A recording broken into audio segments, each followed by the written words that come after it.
एक परिपूर्ण हस्ती हुए,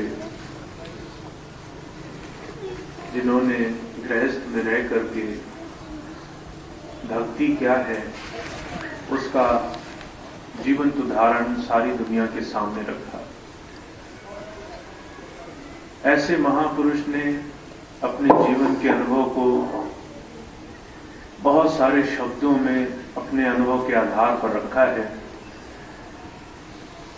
स्वामी जी महाराज अपने अनुभव से बता रहे हैं, कहते हैं, गुरु चेला व्यवहार जगत में झूठा बरत रहा, कासे कहूं भेद नहीं कोई धोखेधार बहा। गुरु और शिष्य का संबंध क्या है, इसमें बड़ी भूल, बड़ी भ्रम, बड़ी संसार में भ्रांतियां शामिल हैं। गुरु शिष्य के संबंध को संसार समझ नहीं पा रहा, और जो भेद है गुरु और शिष्य के बीच की बारीकी का, अगर इसका ज्ञान न हो, इसकी समझ न हो, तो कहते हैं सारा संसार धोखे में बहेगा, सारे संसार को भूल पड़ी रहेगी। जिस काम के लिए गुरु की समय समय पर संसार में आवश्यकता रही है, जिस बड़े भारी काम के लिए प्रभु प्राप्त योगियों का संसार में आना होता है, उसका लाभ लेने से वो तमाम शिष्य वंचित रह जाएंगे अगर गुरु और शिष्य के संबंध की बारीकी को नहीं समझते हैं तो। इसलिए स्वामी जी महाराज बड़ा जोर दिया करते थे, गुरु और शिष्य के संबंध की बारीकी को पहले जान लिया जाए। गुरु और शिष्य का संबंध क्या है, अगर आज के भौतिक युग के अनुरूप इसको हम जाने तो किसी ज्ञानी, किसी विद्वान, किसी शक्ति धारक का नाम संसार में गुरु है, किसी मत के मुखिया का नाम गुरु है, किसी धर्म कर्म के ज्ञाता का नाम गुरु है। आज संसार में किसी भी धर्म कर्म के ज्ञान रखने वाले को गुरु संज्ञा का अधिकारी माना जाता है, और उसे गुरु मान करके सारा संसार सर झुका रहा है। शायद ही वही गुरु है जिसकी व्याख्या शास्त्रों में की गई है। ऐसा मान करके जो शिष्य है वो अपने मन बुद्धि के अनुरूप गुरु के पास जाकर जुड़ता है, सांसारिक चीजों की इच्छाओं को शिष्य धर्म की सबसे बड़ी उपलब्धि मानता है और उसी को कमाने के लिए सारा जीवन लगा देता है। जो मन की इच्छाएं पूरी हो जाएं तो शिष्य धर्म पूरा हो गया। अगर कोई संसार में धर्म कर्म का जानकार मिल जाए, किसी मत का मुखिया मिल जाए, थोड़ा ज्ञान ध्यान में माहिर मिल जाए, तो उसका नाम गुरु हो गया। ऐसे गुरु और ऐसे शिष्य की व्याख्या से संसार भरा हुआ है। पर महापुरुषों ने सिर्फ इन तमाम बाहरी ज्ञान ध्यान को रखने और कह लेने वाले को गुरु नहीं कहा है, या फिर दुनिया में मन वांछित इच्छाओं को पूरी करा लेने वाले को शिष्य धर्म की पूर्णता नहीं बयान किया है। गुरु किसे कहा है? स्वामी जी महाराज कहते हैं, गुरु सोई जो शब्द स्नेही, शब्द बिना दूसर नहीं सही, शब्द कमावे सो गुरु पूरा, उन चरणन की हो जादूरा। गुरु कौन है? जो शब्द में रमा हुआ है, जिसे शब्द भेद का ज्ञान है। शब्द किसे कहते हैं? परमात्मा की एक कारण कारण सत्ता है, गैबी शक्ति ना दिखने वाली अदृश्य वो ताकत जो सारे संसार की संभाल कर रही है, जिस संसार की उत्पत्ति, संभाल करना और अंत में जिस संसार को संभाल लेने की शक्ति है, वो शब्द की शक्ति है। शब्द इससे भी महान है। गुरु नानक देव जी महाराज ने थोड़ी सी चर्चा करी है। कहते शब्दे धरती शब्दे आकाशा, शब्दे शब्द भया प्रकाशा, सकली सृष्टि शब्द के पाछे, नानक शब्द घटे घटाचे। जिससे धरती बनी, आकाश, वायु, अग्नि, जल, ये पंच महाभूत बने, जिससे संसार की एक एक चीज की रचना हुई है, जिससे अंधकार मिटा है, जिससे प्रकाश हुआ है, संसार में जिससे सुख की उत्पत्ति हुई है, जिससे प्राण की उत्पत्ति हुई है, वो शब्द की ताकत है। शब्द सब कुछ है जिससे सारे संसार में रचना हुई है। अगर शब्द को हटा दिया जाए तो संसार में न जानधारी रहेंगे, न बेजान रहेंगे, न संसार रहेगा, न संसार की कोई रचना ही दिखाई देगी। जो कुछ भी दिख रहा है, जो कुछ भी मौजूद है, जिसकी कल्पना भी कर सकते हैं, सबको बनाने वाली एक ताकत है जिसे संतों ने शब्द की ताकत कहा है। शब्द को परमात्मा कहा है। शब्द को परमात्मा का वो सच्चा स्वरूप कहा है, जिससे हरेक आत्मा, हरेक देह, हरेक जीवन भरा हुआ है। घट घट में वो शब्द बैठा है। वो शब्द ऐसी ताकत है जिसे संतों ने गुरु का अधिकार दिया है। शब्द ही गुरु है। शब्द ही सही मायनों में अपने तक जुड़ने का रास्ता देता है। कोई शरीर, हाड़ मांस का जामा इतनी शक्ति नहीं रखता कि संसार का मार्गदर्शन कर सके। हुजूर कृपाल सिंह जी महाराज कहा करते थे, no son of man can do it, God in man can do it. अगर तुम ये सोच रहे हो कि गुरु वो है जो आंखों से दिख रहा है, तो जो कहा करते थे भाई वो मानुष का पुत्र है, इंसानी शरीर लिया है उसने, किसी न किसी को ये सौभाग्य बख्शा है कि उसका शरीर का मालिक बने। वो शरीर जिसको तुम इस नजर से देखते हो, वो शरीर तुम्हें नहीं जोड़ेगा उस प्रभु से। वो शरीर जरिया है, माध्यम है, जिसका उपयोग उस प्रभु सत्ता ने किया है तुम्हें जोड़ने के लिए। इस शरीर के अंदर एक प्रभु सत्ता काम कर रही है। उस प्रभु सत्ता के हवाले से उस शरीर की महानता बनी है, उसकी खूबसूरती बनी है। अगर हम शरीर के अंदर से सत्ता को निकाल दें तो शरीर कुछ नहीं, शरीर की महत्ता कुछ नहीं। इसलिए जब जब महापुरुष आए तो उन्होंने संसार से भूल भरम निकालने की कोशिश करी है। हम गुरु को शरीर मानते हैं, शरीर से प्रेम जोड़ते हैं, शरीर से मोह बनता है, शरीर से जुड़ाव करके हम उसकी शारीरिक गतिविधियों को सब कुछ मान करके जीवन का निर्णय करते हैं। गुरु शारीरिक रूप में क्या कर रहा है, न इससे ज्यादा हमने देखने की कभी चेष्टा करी, न इससे कभी आगे बढ़े, और नतीजा ये निकला कि हम बह रहे हैं मन मत में, संसार के बहाव में, अच्छे बुरे सुख दुख के साधनों में। गुरु को गुरु की दृष्टि से देखने की महारत हमें हासिल नहीं हो पा रही। कारण सिर्फ एक है, गुरु को शरीर मान लिया है, गुरु को शब्द के स्वरूप में नहीं जाना है। इसलिए स्वामी जी महाराज बड़ा जोर दे रहे हैं, गुरु वो है जो शब्द से जुड़ा हुआ है। फिर दूसरी लाइन में कह रहे हैं, असलियत में शब्द के बगैर गुरु कुछ और होता ही नहीं है, शब्द ही गुरु होता है। शब्द गुरु सुरत गुंचेला, गुरु शब्द ही होता है।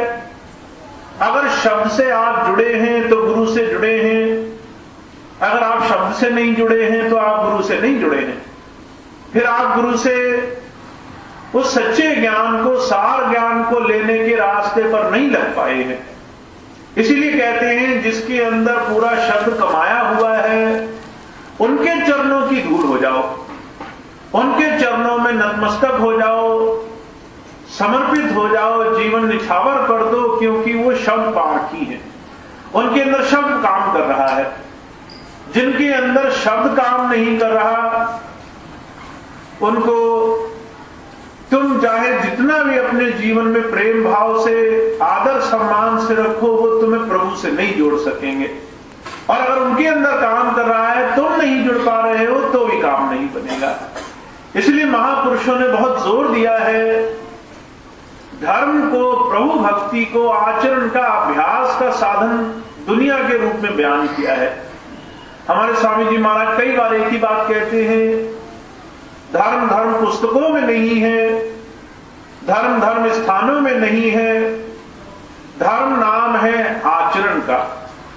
आचरण और अभ्यास का नाम धर्म है। अगर आपके जीवन में अभ्यास है, आचरण है, आप देहाभास से ऊपर उठ रहे हैं, आप अंतर से उस प्रभु सत्ता से धीरे धीरे जुड़ने लगे हैं, तो आपके अंदर प्रभु ज्ञान आने लगा है।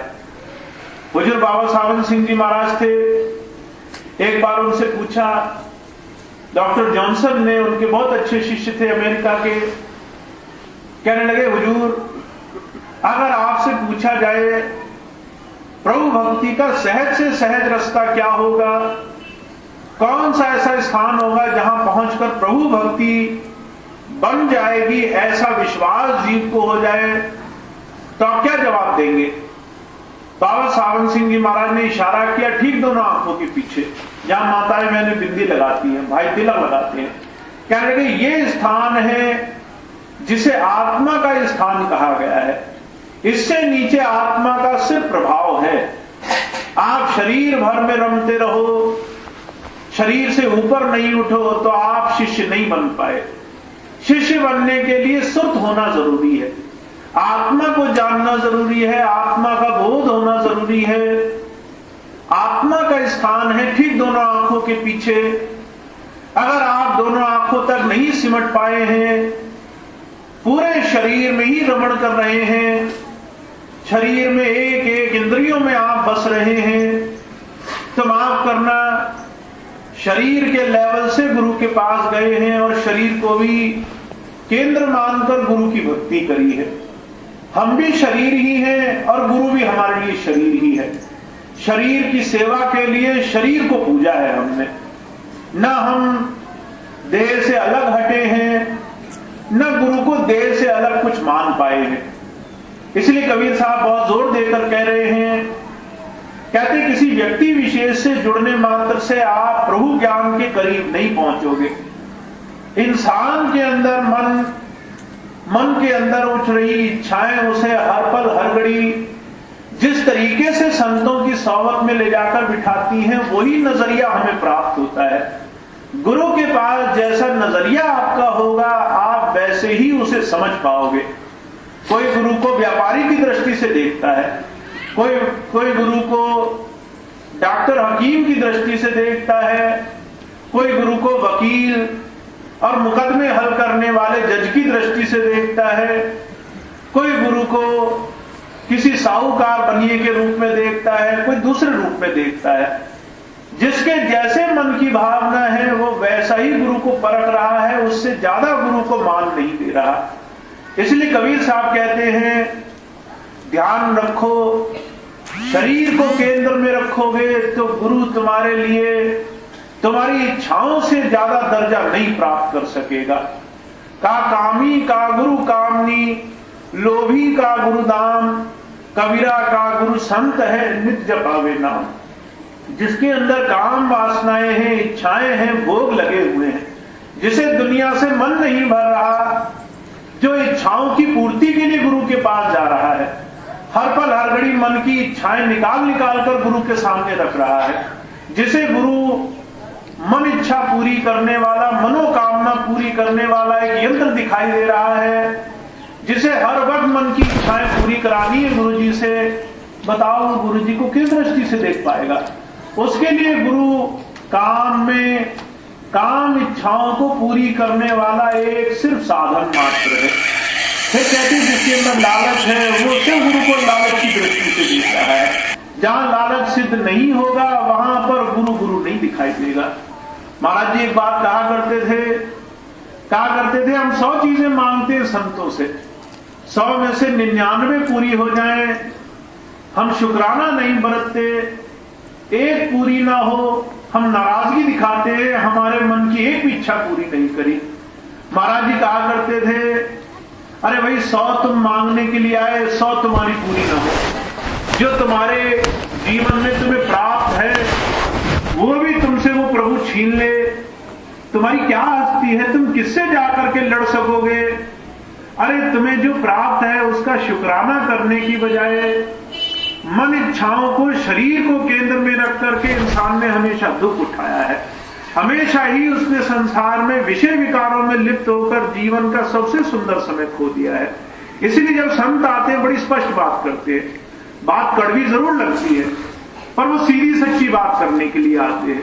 कहते भाई शिष्य तब बनेंगे जब देहाभास से ऊपर उठेंगे।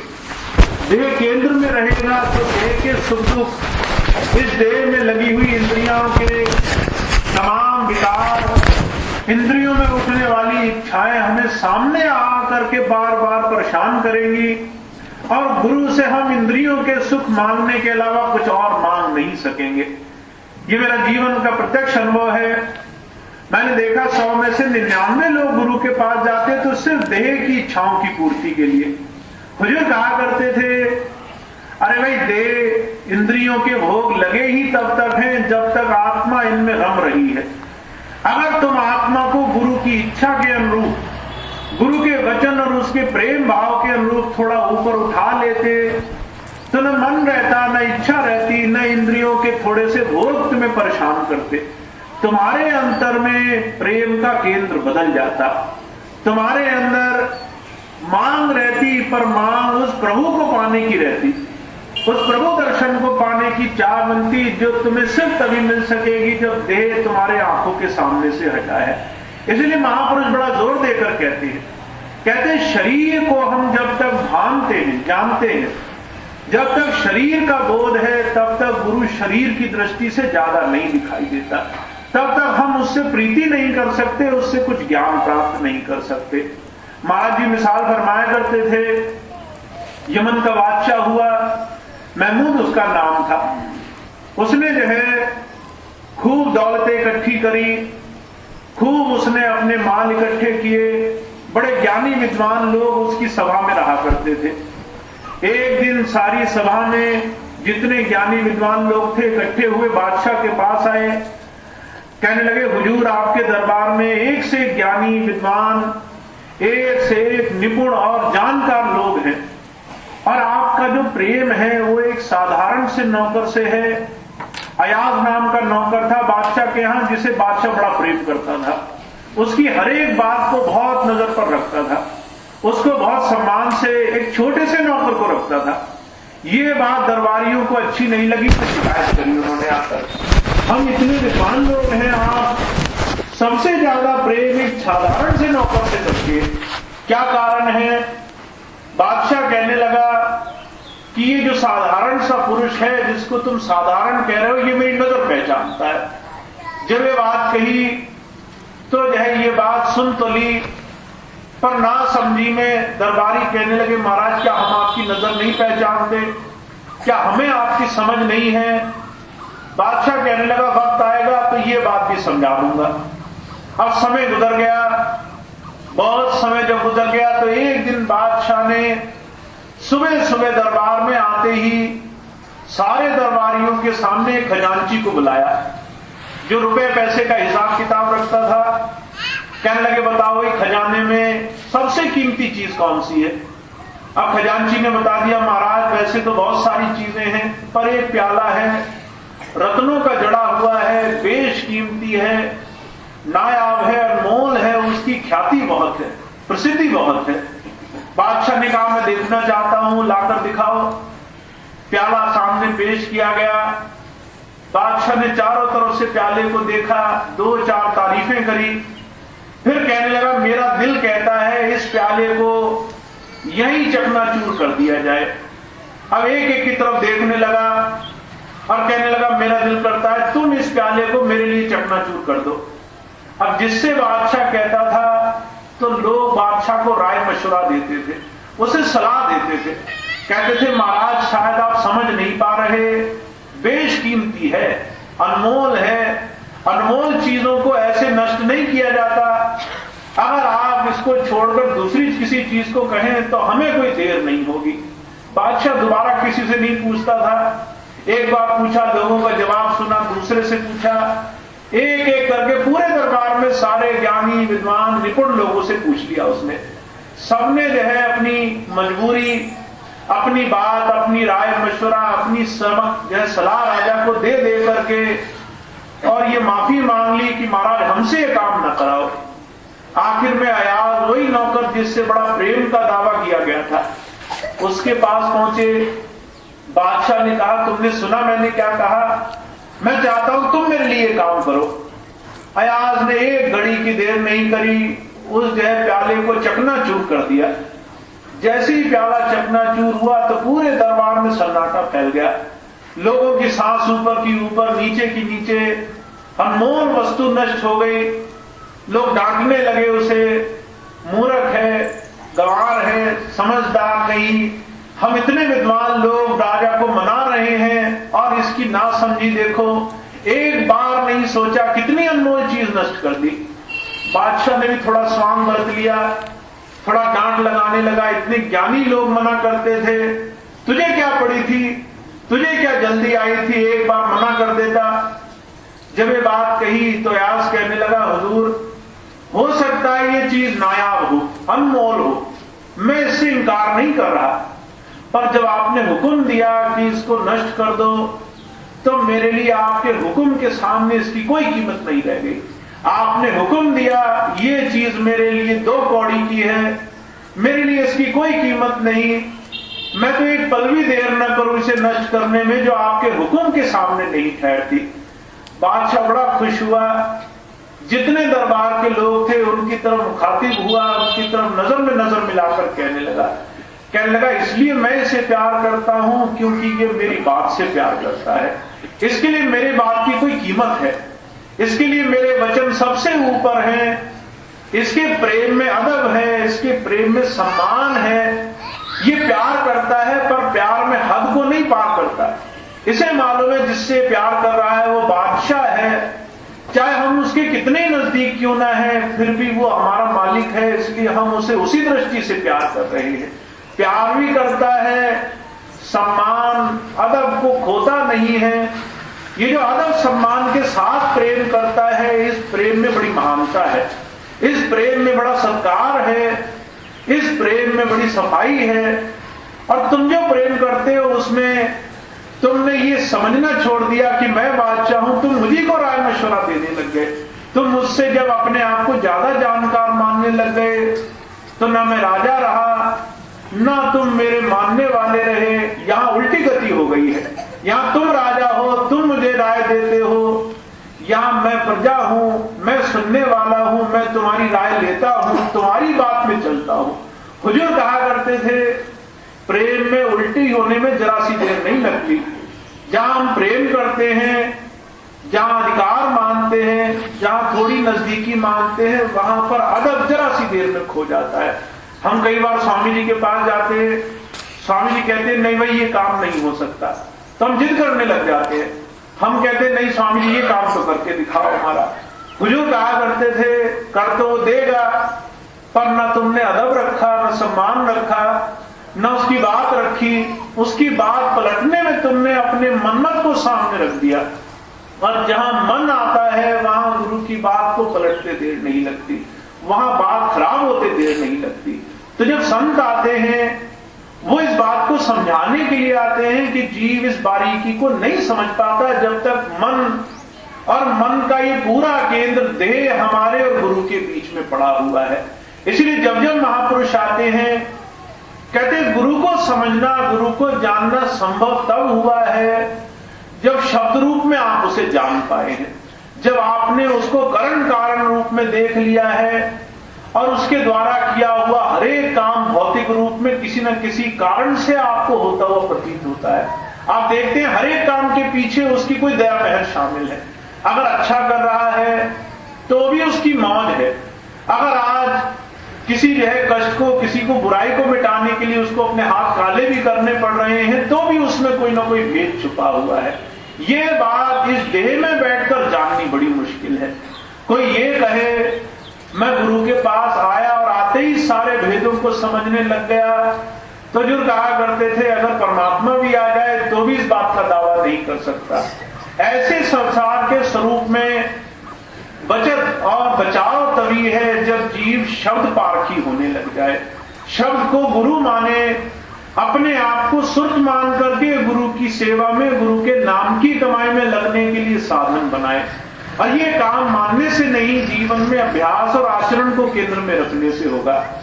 मुझे बड़ी अच्छी तरह से याद है, बरेली में स्वामी जी महाराज मौजूद थे। एक सत्संगी भाई आया, स्वामी जी कहने लगे गुरु का काम ये है शिष्य को अपने देश धूर्धाम वापस पहुंचा करके छोड़े, और ये काम तभी होता है जब जीव देह से ऊपर उठे, आत्मा होकर के गुरु के साथ अंतर रसाई करे। जब ये बात कही, सत्संग समाप्त हुआ तो एक सत्संगी भाई था, कहने लगा मैं कल्पना कर सकता हूं आत्मा कैसी होती होगी। अब मैंने सोचा संसार में आज तक कोई ऐसा सूरमा नहीं हुआ जिसने आत्मा की थोड़ी सी व्याख्या करी हो। संतों ने जबान बंद कर ली है कि अंतर में देह से ऊपर के स्वरूपों की हम वर्णन इस जबान से नहीं कर सकते। जबान में ताकत नहीं है उस परमात्मा की अभिव्यक्ति को, या फिर अपने आप अपने आत्मिक स्वरूप के भेद को इस जबान से कुछ बयान किया जा सके। और एक ये देखो, ये है जो कहता है मैं इस बात की कल्पना कर सकता हूं। मैंने उससे पूछा भाई बताओ क्या कल्पना कर सकते हो? तो कहने लगा देह तो वहां होगा नहीं, ज्योति रूप में होती होगी आत्मा। मैंने कहा तुम बैठकर जितने भी मंसूबे बनाओ, चाहे तुम यहां बैठ करके सारी कहानी गढ़ दो तो भी उसके नजदीक पहुंचने वाले नहीं। अरे ये सोचने से तुम्हारा क्या काम बनेगा कि आत्मा कैसी होती होगी या आत्मा का स्वरूप कैसा होता होगा? पढ़ लिख करके कल्पना के आधार पर जितना भी ज्ञान ध्यान इकट्ठा करो वो सब झूठा है। इसलिए महाराज जी बड़ा जोर देकर कहा करते थे, emotions, feelings, influences, these all are subject to mirror, seeing is above all. अगर आपके मन में भावावेश आ गया है, भाव है, भावों से आप जो है कल्पना कर रहे हैं गुरु जी का रास्ता कैसा होगा, कल्पना पे कल्पना दौड़ाते चले जा रहे हैं। फिर कहते हैं अगर जो है आपने खूब ज्ञान ध्यान अर्जन किया है, उस ज्ञान ध्यान को आप कल्पना के रूप में बदल रहे हैं। उस पढ़े लिखे ज्ञान को आप मन में तस्वीरें बना बना करके सोच रहे हैं, पढ़े लिखे का आप निष्कर्ष निकाल रहे हैं। कहते ये सारी चीजें भावावेश, मन का सोचना, पढ़े लिखे ज्ञान का एक जब चित्रण करना, मन में तस्वीर बनाना, माफ करना। हुजूर कृपाल सिंह जी महाराज कहा करते थे ये तो सच्चाई के नजदीक तक नहीं पहुंचाता, ये सब भावावेश का एक भूल भरम का पसारा है जिससे तुम सिर्फ बाहरी आवरण में फंस जाओगे, जहां तो उसके नजदीक भी नहीं पहुंचोगे। नजदीक पहुंचने का तरीका क्या है? कहा सीइंग इज अबव ऑल। अगर सबसे ऊंचा ज्ञान पाना है तो आंखें खोलो और देख लो अपनी आप कि उस प्रभु का ज्ञान कैसा होगा, उस प्रभु का स्वरूप कैसा होगा। इसको देखने के लिए, आंखें खोलने के लिए काम करो। और आंखें खोलना क्या है? आत्मिक स्वरूप पाना। हुजूर कहा करते थे एक सत्संगी का पहला कदम होना चाहिए वो देहाभास से ऊपर उठे। वो रोज रोज कम से कम इतना अभ्यास करे कि उसकी आत्मा शरीर से ऊपर उठने लग जाए। इस अभ्यास के लिए अगर हमें थोड़ा सा रोज रोज समय लगाना भी पड़े तो उसमें कोई परहेज नहीं करना चाहिए। और जो कहा करते थे इसके लिए आपको मनोव्रत धारण करके लगना होगा। बहुत से भाई बहन 10-15 मिनट ध्यान पर बैठते हैं, इसे बहुत मान लेते हैं। महाराज जी कहा करते थे भाई 10-15 मिनट में तो ये जो आपने सांचा बिठाकर बैठक बनाई है ना, ये भी नहीं बन पाती। आप जो एक सांचा बना लो कि मैंने जो है सुख आसन पर बैठना है। महाराज जी कहा करते थे 10-15 मिनट तो हिलडुल में लग जाते हैं कि सही तरीके से बैठना आ जाए आदमी को। तो माफ करना, 15 मिनट में आत्मा देह कैसे छोड़ेगी? तो जो कहा करते थे, अरे भाई कम से कम इतना ध्यान तो हो कि धीरे धीरे इस सुर का रोम रोम से सिमटाओ की अवस्था का ज्ञान बने। और उसके लिए हमें रोज रोज नियम व्रत धारण करके ध्यान साधना पर लगना जरूरी है। रोज रोज हम लगे, रोज रोज हम इतनी कमाई करें, इतनी रसाई करें कि हमारे लिए इस देह से ऊपर उठने का ज्ञान गुरु की कृपा से हासिल हो जाए।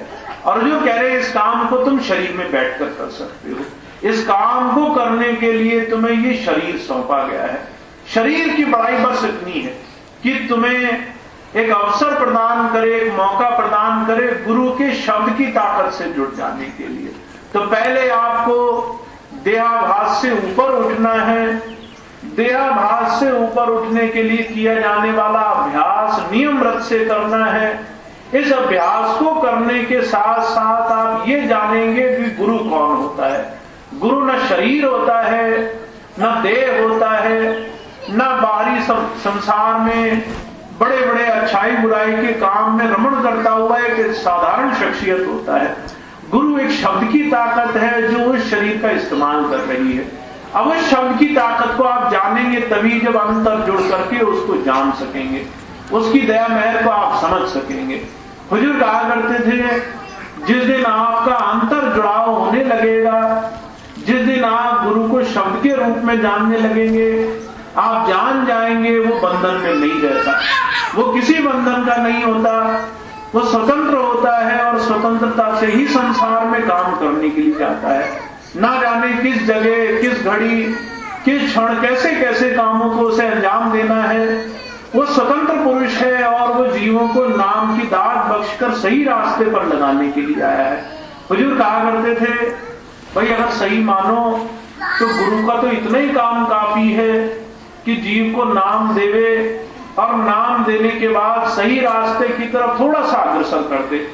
उसके लिए उसका एक सत्संग काफी है, उसके द्वारा नाम दान का एक मौका मिला हुआ काफी है, उसका एक दर्शन काफी है। उसके बाद जो तमाम साधन है वो अंतर बैठ करके वो हमें प्राप्त कराता है। अगर हम सारा जीवन उसकी बाहर में संगत करें और अंतर एक बार भी उससे न जुड़े तो बाहर की संगत का इतना सुंदर, इतना अनूठा लाभ प्राप्त नहीं होगा जितना एक बार अंतर जुड़ जाने के बाद प्राप्त होगा। इसलिए महाराज जी कहा करते थे, एक बार गुरु जी के दर्शन कर लिए, एक बार नाम ले लिया, एक बार सत्संग में समझ लिया कि वो क्या बताना चाहते हैं। अब इसके बाद तुम्हें चाहिए कि धीरे धीरे कमाई को अपने जीवन का आदर्श बनाओ। सत्संग में आते जाते रहो, ये एक अलग बात है, पर वो सत्संग तुम्हारे लिए फलीभूत तभी होगा, तुम्हारे लिए धीरे धीरे तुम्हारे विकास का साधन तभी होगा जब अभ्यास को साथ साथ चलाते रहोगे। जब तक अभ्यास साथ नहीं चलाओगे, हुजूर कहा करते थे, सत्संग माफ करना सिर्फ कथा कहानियां हैं, सिर्फ कथा कीर्तन है जिसे एक कान से सुनकर दूसरे कान से निकालते इंसान को देर नहीं लगती। तो महापुरुष आते हैं, बिल्कुल सीधी स्पष्ट बात करने के लिए आते हैं।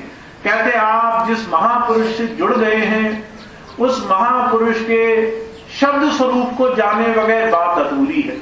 आप आए हैं उसके पास तो आप अपने स्वरूप को जाने बगैर अधूरी बात करेंगे। इसीलिए सच्चा ज्ञान आत्मा के स्तर से शुरू होगा, शब्द के स्तर तक जाएगा और उसके लिए एक एक सत्संग को देह से ऊपर उठना बहुत जरूरी है। ये वो ज्ञान है जो सबसे जरूरी है, सबसे प्राथमिक है, सबसे पहला है और इस ज्ञान से ही एक शिष्य बन पाता है। तो हमें मौका मिला हुआ है, हमें स्वामी जी की शरण में इस साधन को जीवन में बनाने का अवसर प्राप्त है। इसके अलावा जितनी भी चीजें बाहर की हैं वो सिर्फ सहयोगी मात्र हैं, उनका कोई बंधन नहीं, उनका कोई बाहरी साधन नहीं, उनका सिर्फ एक जीव को जोड़ने मात्र का साधन जुड़ा हुआ है। अभी पिछले महीने 2 महीने पहले जब हमारा देहरादून में सत्संग हुआ तो उसके बाद हम मानव केंद्र आश्रम में होके गए। वहां हमने देखा महाराज जी ने जिस प्रेम और जिस बड़े भारी आदर्श से वो आश्रम बनाया, जितनी बड़ी ऊंची भावना से वो आश्रम बनाया, जब वहां अंदर गए तो हमने देखा वहां पर उसका एक अंश भी हमें दिखाई नहीं दिया। कोई सेवादार नहीं मिला, कोई सत्संगी नहीं मिला। वो स्थान जो एक समय में प्रेम और आध्यात्मिकता से चमक हुआ करता था, वहां पर जो है बड़े बड़े जंगल और बड़े बड़े जो है और बाहरी चीजें मिली। मैं वहां गया, मेरे मन में विचार आया, महाराज जी ने इस आश्रम को सिर्फ दुनियावी दृष्टि से मूल्यवान समझकर नहीं बनाया होगा। महाराज जी का उद्देश्य ये था, जो जो यहाँ आकर सेवा कर ले, जो जो आकर उनके सामने यहाँ आकर के उनके चरणों में बैठ करके उस सार शब्द को समझ ले, वो सच्चा इस आश्रम के निर्माण का उद्देश्य था। ये स्थान उन जीवों को अंतर से जोड़ने के लिए बनाया गया था। ये स्थान उन सत्संगियों को अंदर में गुरु की दया महर की तरफ बढ़ाने, उनके विकास के लिए एक मौका था। जिन्होंने इस मौके का लाभ उठाया, उन्होंने उस आश्रम में सेवा करके जीवन को धन्य कर लिया। और जो बाद में आ जा रहे हैं, वो सिर्फ बाहरी साधनों को, बाहरी झूठी चीजों को देख देख करके खुश हो रहे हैं। आज वो भी खुशी जो है दूरी है, क्योंकि ना तो जो है गुरु की बाहरी कृपा वहां दिखाई देती है, ना बाहरी साधन है।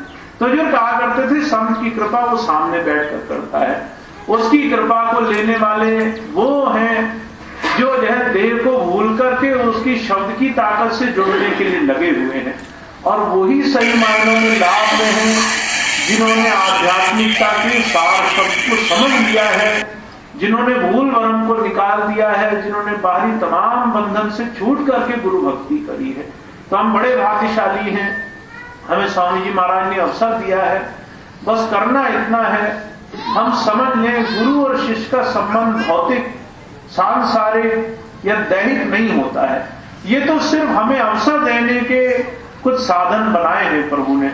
हमें शरीर दिया है, जिस शरीर में बैठकर गुरु से मिलेंगे, ये शरीर की महत्ता है। हमें जो है इस शरीर में इंद्रियां दी हैं, जिसे विकारों में भी लगा सकते हैं या फिर गुरु की सेवा और नेक के कामों में भी लगा सकते हैं। ये इसकी उपयोगिता है। फिर हमें जो है गुरु ने एक मौका दिया, जीवन में जितना समय उसके सानिध्य में बीते उसे गुरु भक्ति में लगाकर अंतर्मुख हो जाए, ये इस जीवन भर की महत्ता है। इसके अलावा इन तमाम चीजों का कोई और औचित्य नहीं है।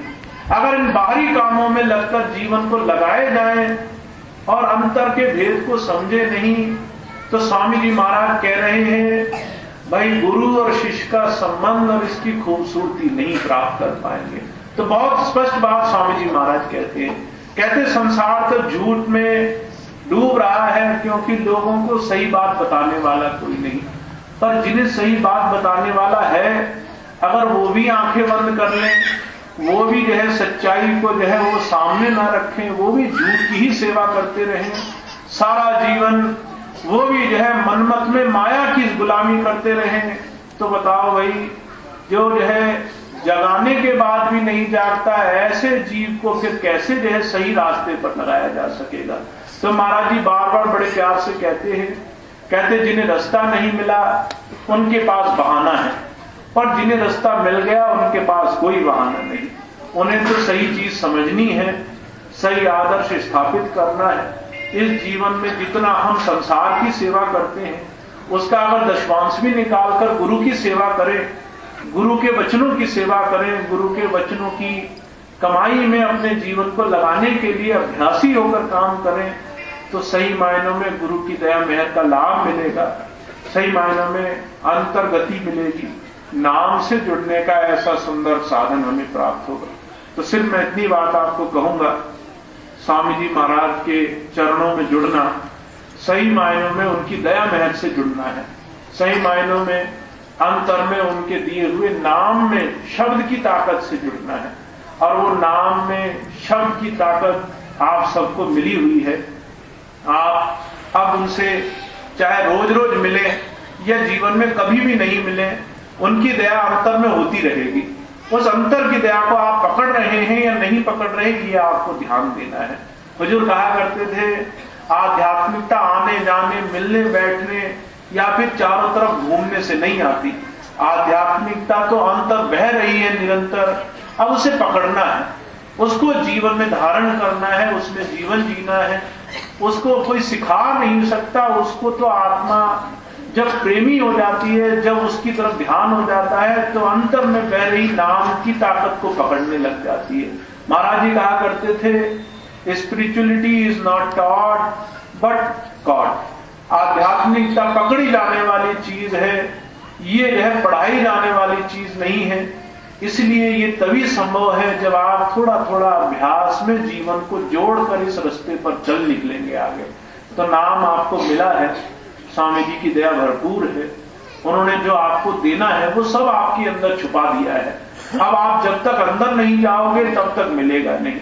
हजार बार कहोगे गुरुजी से कि गुरुजी हमें दे दो, वो देंगे नहीं, क्योंकि उन्हें मालूम है ये सिर्फ बाहर बिना कुछ किए सारी जो है अच्छाई और मिठाई बटोर लेना चाहता है, इसके लिए करना कुछ नहीं चाहता। तो वो भी जो है निष्ठुर होकर बैठ जाते हैं, कहते हैं जब तक लगेगा नहीं तब तक मिलेगा नहीं। तो जो है गुरु भी जानता है जीव जब तक पूरी तरह से लगनशील होकर उसकी तरफ बढ़ेगा नहीं तब तक उसे उसी के अंदर छुपा हुआ खजाने वो देंगे नहीं। तो आपके अंदर खजाना छुपा है, आपको सिर्फ खोजी बनना है।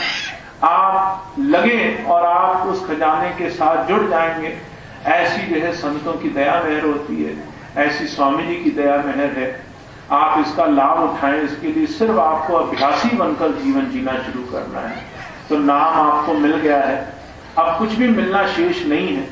बस आपको इस तरफ ज्यादा से ज्यादा समय लगा सको ऐसा दृढ़ संकल्प उठाना है, ऐसी मन में व्रत धारण करना है, प्रतिज्ञा उठानी है कि मैं ज्यादा से ज्यादा समय इस रास्ते पर गुरु के प्रेम प्यार में लगाऊंगा, और जिस दिन मैं लगाऊंगा उस दिन से गुरु की दया मेहर मुझे प्राप्त होगी। ऐसे विश्वास के साथ आप बैठें, तब आपके लिए गुरु की दया का लाभ आपको प्राप्त होने लगेगा। तो स्वामी जी की थोड़ी सी बात है जो मैंने समझी है, अब इस बात को आप समझें, आप इस पर जीवन यापन करें, आप इसके लिए पूरी तरह से लग जाएं, ऐसी कामना ऐसी भावना मेरी है। इतनी बात कह के मैं अपनी बात समाप्त करूंगा। स्वामी जी के इन वचनों का लाभ तभी उठाया जा सकेगा जब आप पूरे मन से इसे दिल में बसा लेंगे और इसको जीवन में उतारने लगेंगे। तो ये सत्संग, इतनी बात कह के मैं समाप्त करूंगा अपनी बात को, और एक प्रार्थना होगी, उसके बाद फिर आज का कार्यक्रम।